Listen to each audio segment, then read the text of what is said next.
Let's get to today's guest on the podcast. He is a writer and now, as of recently, a Tito streamer on social media. Please, let's all welcome James Deakin to the Class Clown podcast. Hi, James.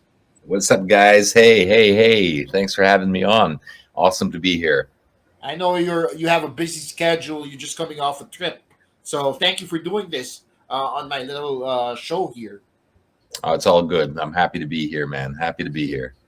Thank you, thank you. So I guess the reason I wanted to talk to you first and foremost was because you are one of the shall I say shining stars of the pandemic, diba? When people Really? were all locked in, you started your streaming, diba? You started going on social media.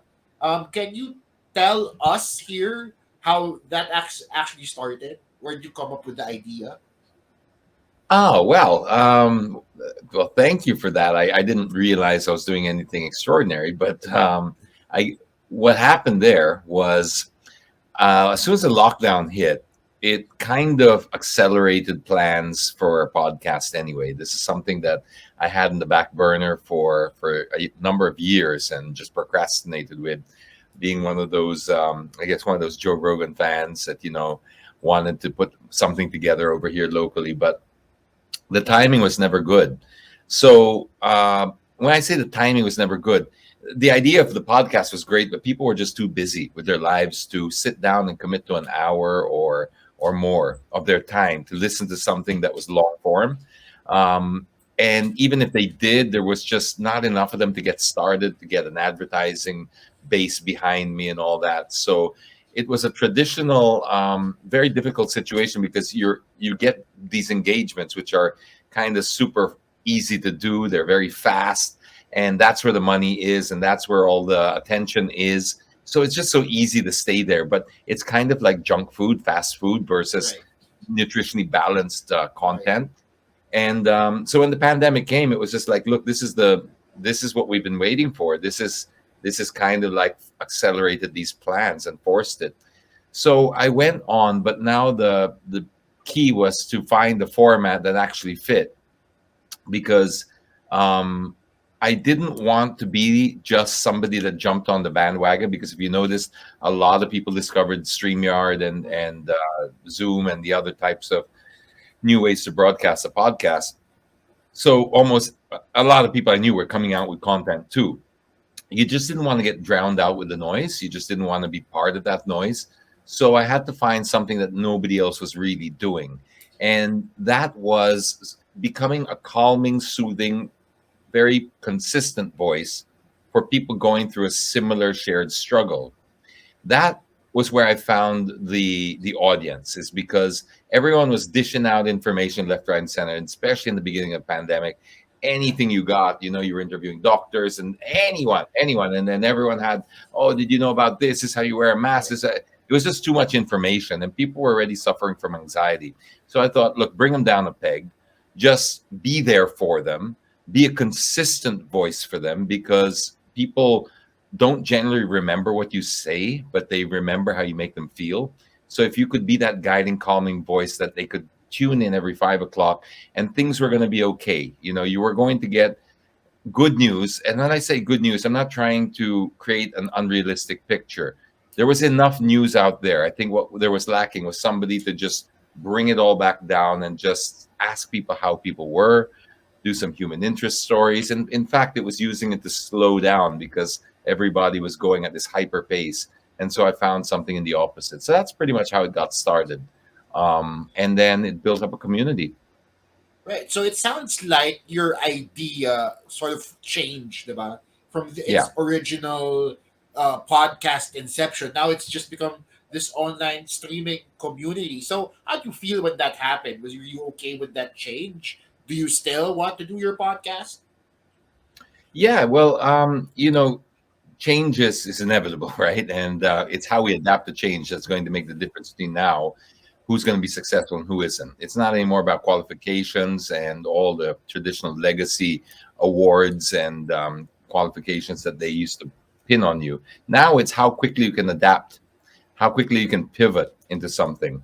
So yes, I did have to change. How do I feel about it? Very proud, because it was becoming relevant. It was like I had this plan that I'd been cooking up for a number of years, and then you have to activate that plan really fast. So you procrastinated for 3 or 4 years or so, and then all of a sudden you've got to enact it in a week.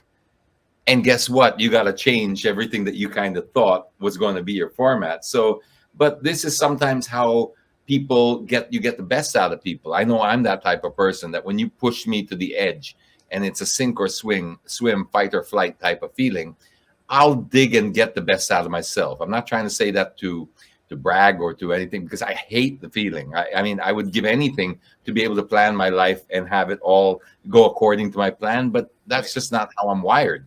It's not that I enjoy it, but it's just it electrifies something in me that gets me going. So Right.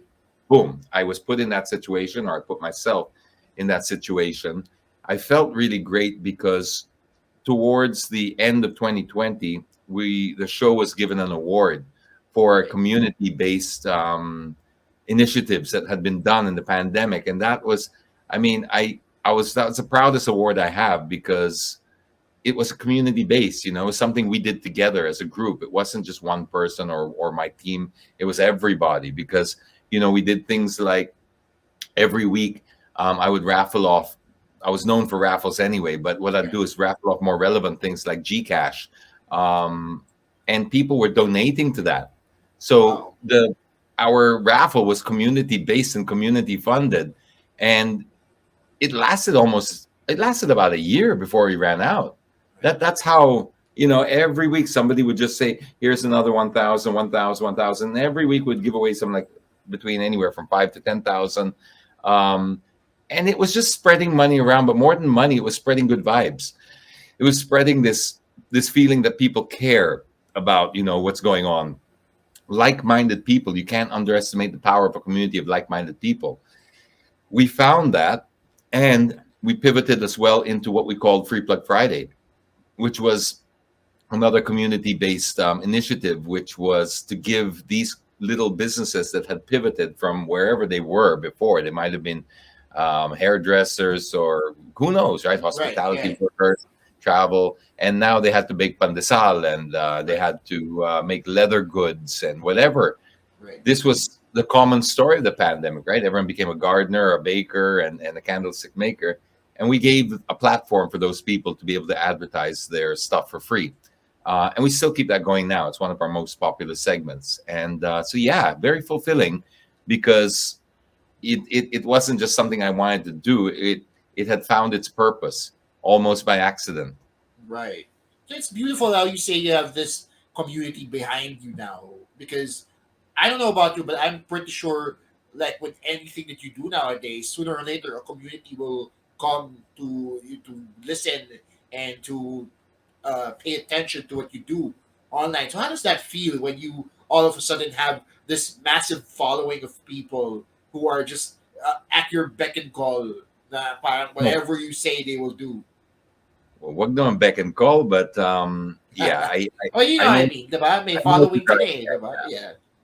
I know what you're driving at. It's initially it's a very there is flattery, of course, in there. I'm not going to lie about that, because it does feel good to get that support, but that's very, very small by comparison to the overwhelming sense of obligation and responsibility that it comes with. Without being corny about it, you realize that trust is probably the most valuable commodity that we can give now, especially now, because look what's happened in the pandemic. We've lost trust for so many institutions and organizations, people and positions and jobs that we never thought would be corrupt turned out to just be corrupt. So, when somebody now gives their trust, it is such an overwhelming sense of gratitude and obligation and responsibility for that.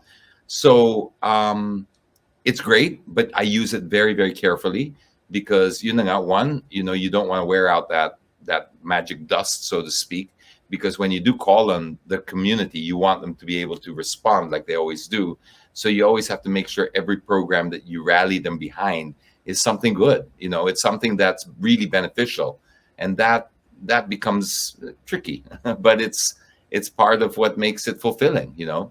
Um, to be able to have that, to count on that community, is really one of the most incredible feelings that you can get as a, I hate to use the word influencer, but that seems to Yeah. be the common term now. But it's, I guess, what makes it all worthwhile, Right. because you really do believe they have so many people you can go and follow, and yet you follow this religiously, and not just follow, you put your money where your mouth is when asked. So that's the ultimate form of a vote, is when you put literally your money where your mouth is.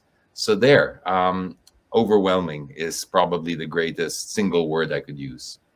Right, right. So you say na, diba, you have this following now, and you have to be responsible with it. But you strike me as somebody who's very opinionated, diba? Whether it comes to your streams or even your columns. So how do you strike that balance with putting out what you want to say and still keeping your readers or listeners in mind?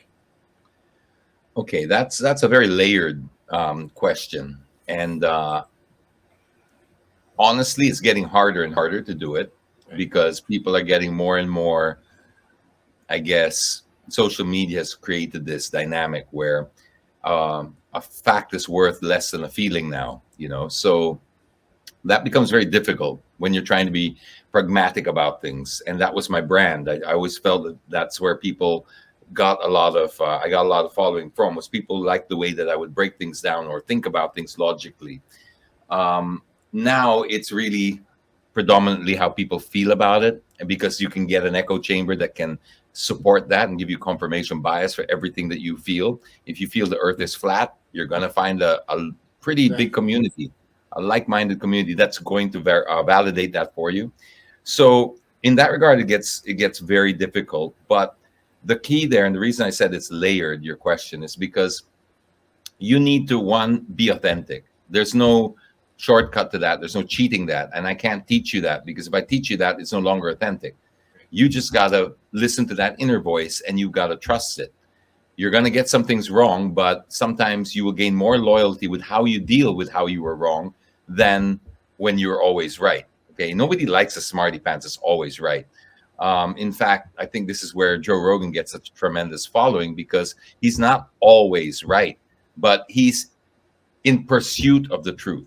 So people get that from him. That's his authenticity. He's genuinely curious, and he's in pursuit of the truth. So that speaks volumes right there. Do you get it wrong? Sometimes he does. And then how he deals with it gives us even more confidence to believe in him, or because we say, well, when he is wrong, he's wrong.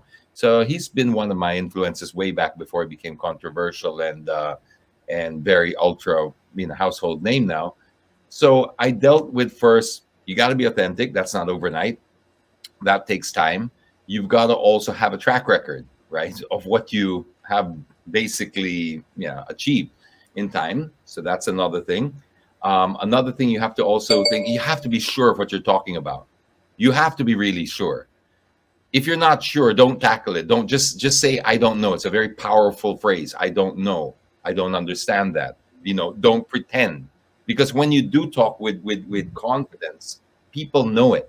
And if you stand by it and they feel that you're coming from a good place, it's very hard to take you down, if that's what the worry is about being canceled, etc. So I stick to my lane when it comes to the things I really fight for or believe in.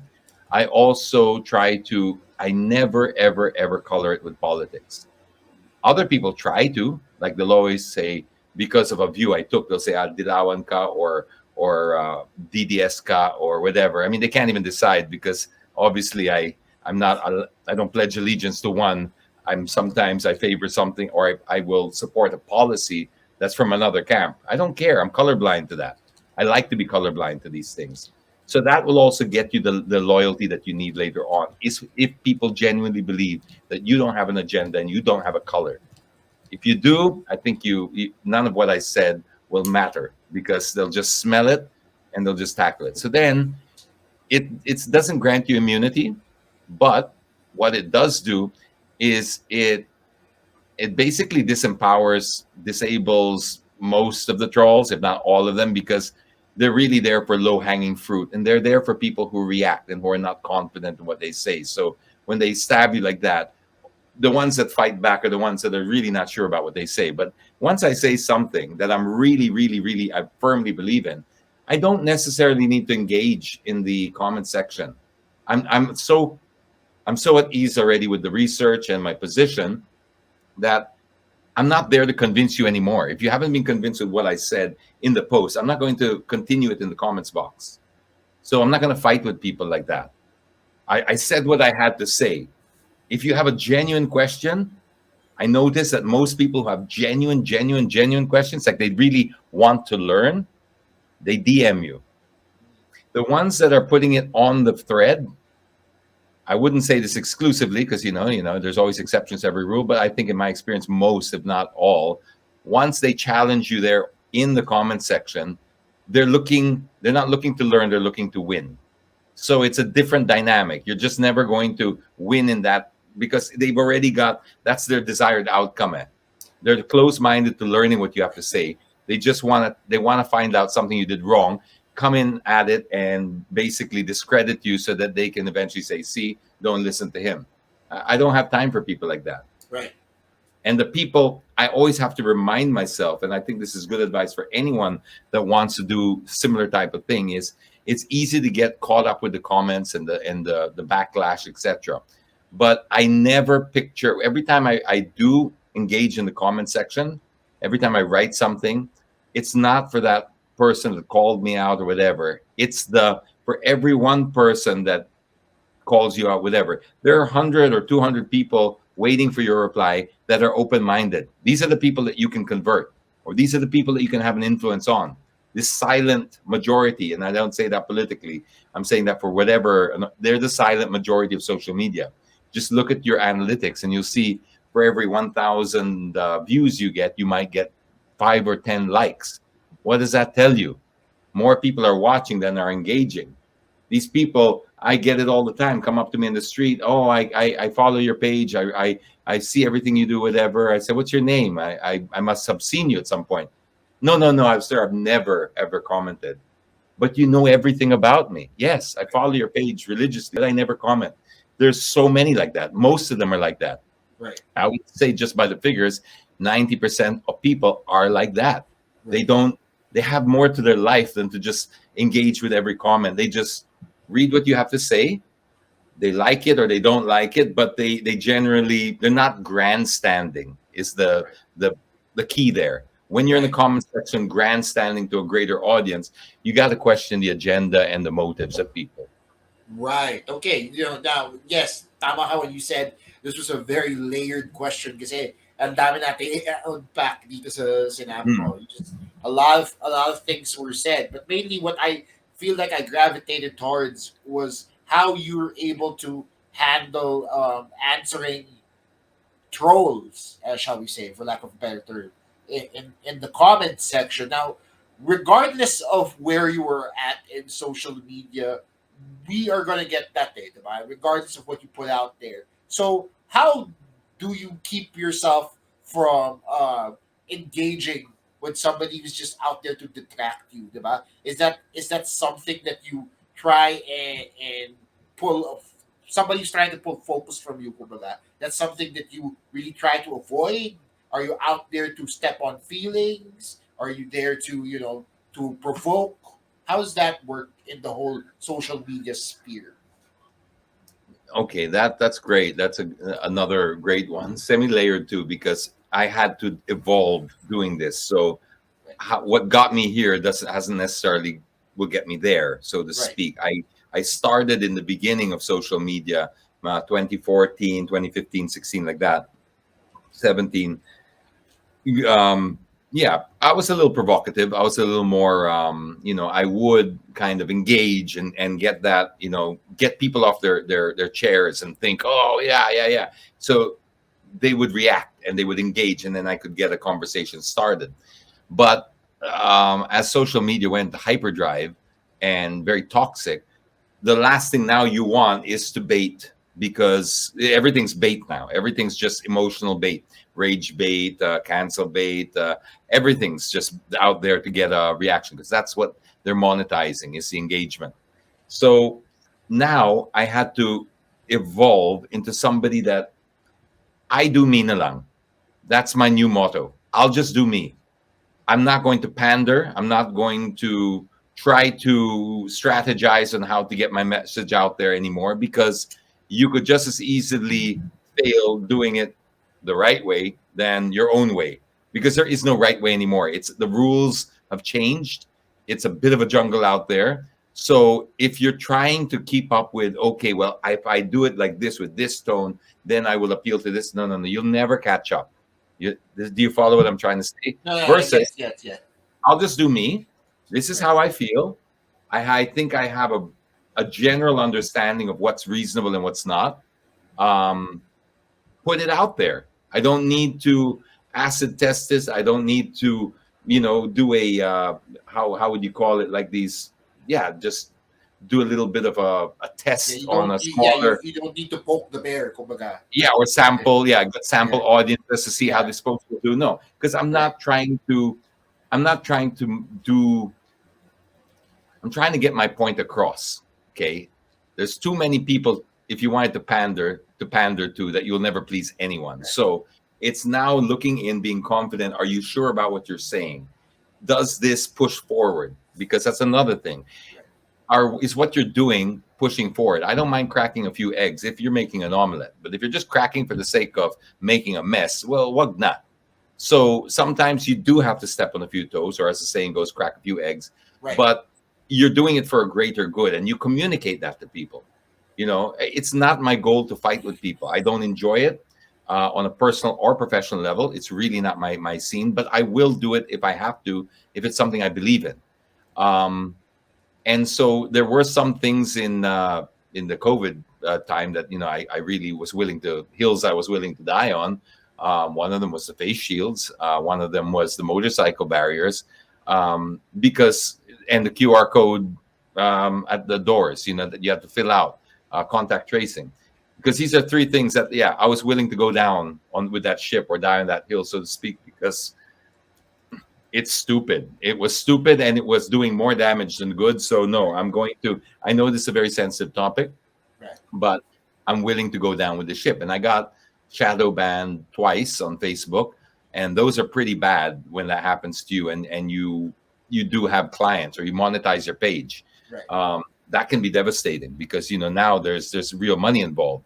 It's not just, oh, my voice has been strangled. That's already bad enough. It's I have other activities on the page that are monetized, that I need to you know have deliverables, and I right. couldn't do that because they had shadow banned me. So yeah, it's getting tougher and tougher, but that's basically how I do it now. I just do me, and I let people just.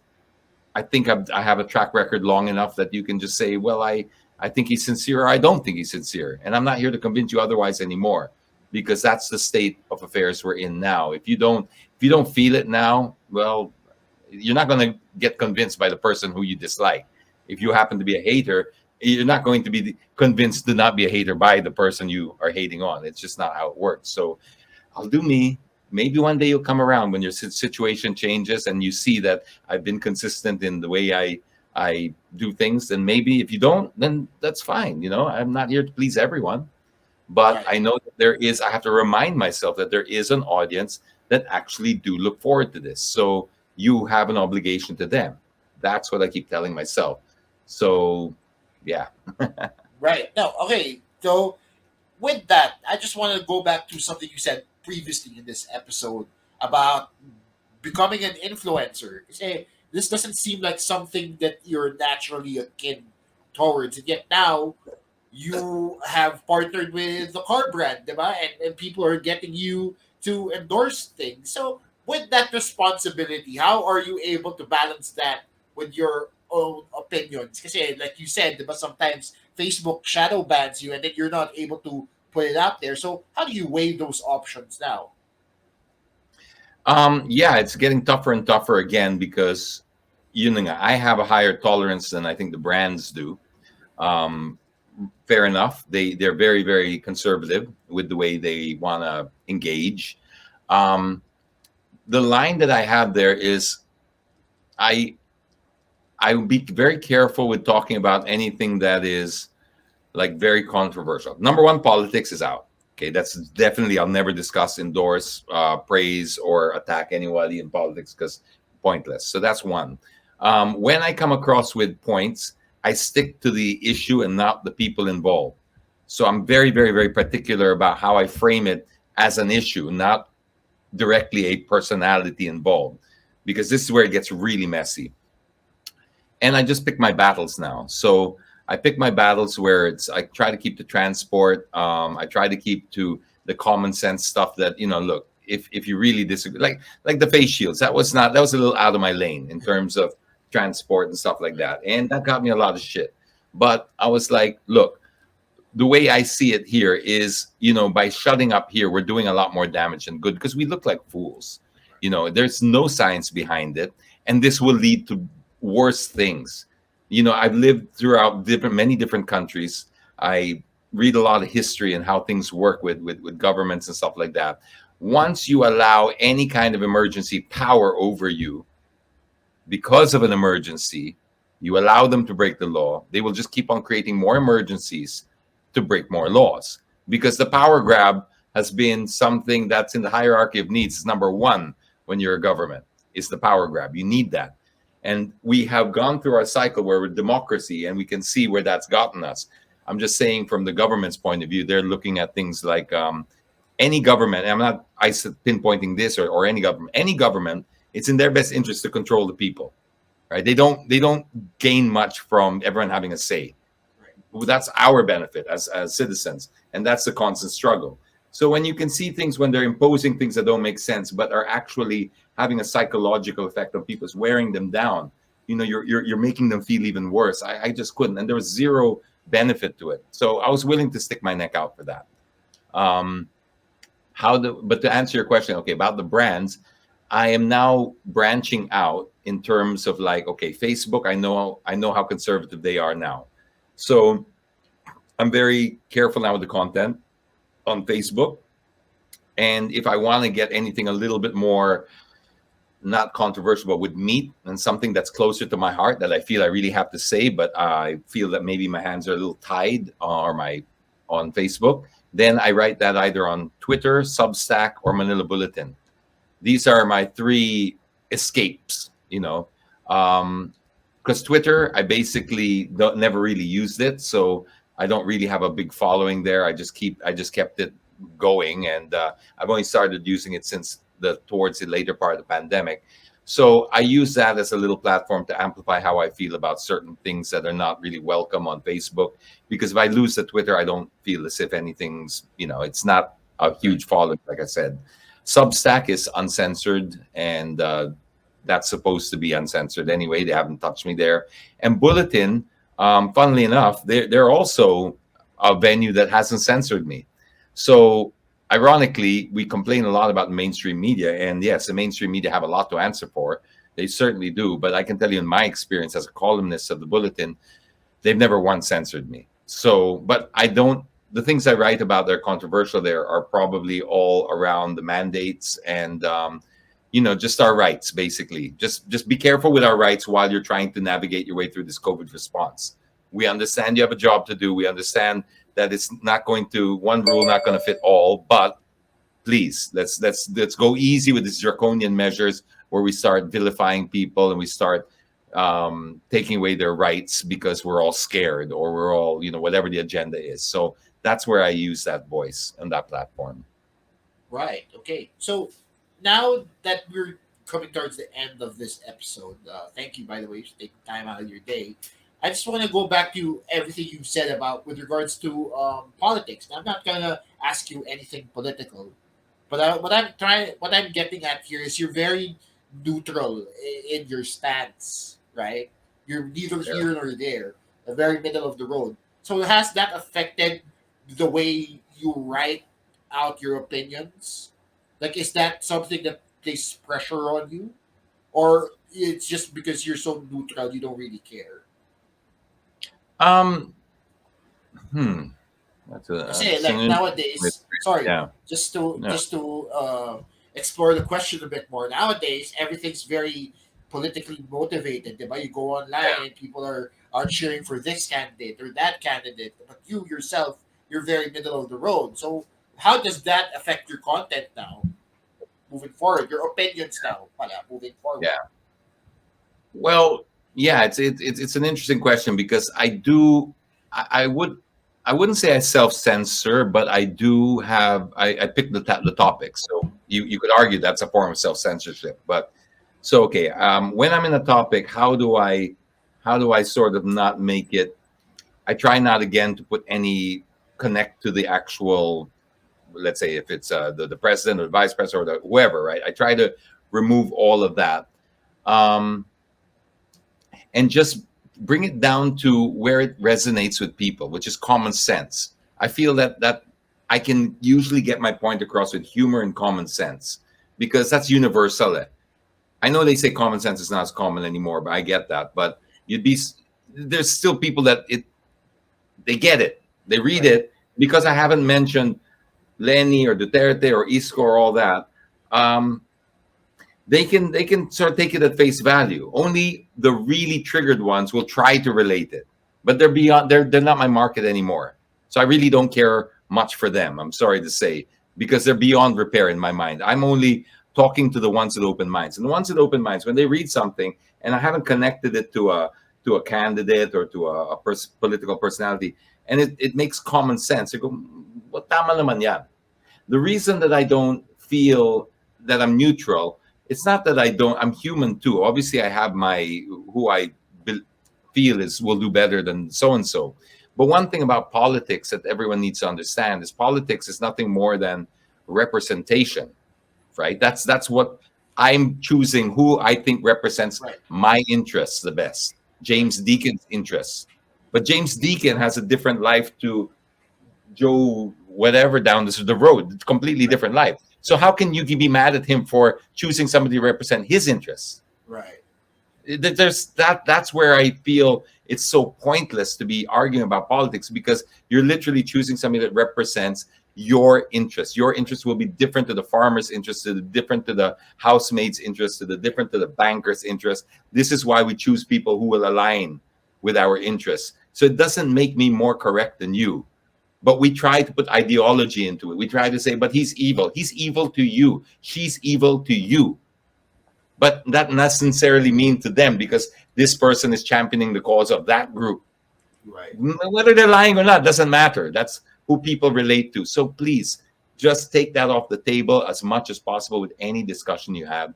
And you'll find you'll get a lot further and you'll get closer to making a point than you will if you, as soon as you color something, you divide your audience immediately. Like 50% guaranteed will just go this way just because you said, eh, kasi yung ano eh. Yeah, Ah, you're Dilawan, you're pink, you're yellow, red, right. whatever they want to paint you as. Right, right. Well said, well said. So now that we're coming towards the end of this pandemic, things are loosening up, diba? And people are finally able to leave their houses, diba? Are you starting to feel like your stream is coming to an end? Are you going to turn it into your podcast that you wanted to do? Where does it go from here, being that we're at this point of the pandemic? Well, it was supposed to end in 2020, but then it kept going and got Right, stronger in 2021. So then we took a break in, excuse me, January, the whole January, we took a break. And I thought, well, this is going to be it, right? Because now I took a break really at the time when everything was starting to open up and feel a little more normal. But then I did the first show last Friday and we were almost up to the exact same numbers. It's like almost we'd never left. That would right, maybe 10% drop at the most. After a month, you know what happens in a month on social media? A right. lot. Yeah, So I was like encouraged by that. And I figured, well, why not just keep it? Keep it for as long as people are still there. And eventually, when there really is a light at the end of the tunnel, because this is where I think the Philippines is lagging behind, is it's not necessarily the restrictions that we put, whether we have masks or vaccine cards or anything. It's more the what's down the road. Nobody's sure of the plan. Marketing departments are not sure. Businesses are not sure how to what do we order more, or what maybe we're closed next month. Will they open? Will be alert 3, 4, 2, Y, 6, 7, 9? They're all. This is so when we get a clearer picture of that, then maybe I might turn that into a long format podcast, because at the moment it's taking the shape of almost like a variety show, because we have so many segments now. So there we put the news in, we put Free Plug Friday, we put the readers comments and inbox where they send me videos and stuff I react to. Then we have an interview usually, then a raffle. So it's hard to break that. It's just jam packed already. The show is already so segmentized that it's hard to. It might just stay there, and it might just sort of spin off later on, and I'll start another podcast if people are ready, because I think people are now craving. They're craving what they used to have, because the internet's kind of done this in the same way that you could say the same thing about restaurants, about theater. When theater was the only form of movie, right, at the time, live theater. I mean, it took how long to just tell a story, because of the costumes and the this and the that, and all the production that goes into making 1 2 hour show. Then the movies came in, right? And man, everyone was making movies. Fast food restaurants came in, and it put out all those restaurants that were, but then people naturally want to go back, because they're like, I miss the good old days. So it'll find its niche. It won't take on a mainstream. Like theater is not the way we watch all of our stuff anymore, but it becomes an experiential thing.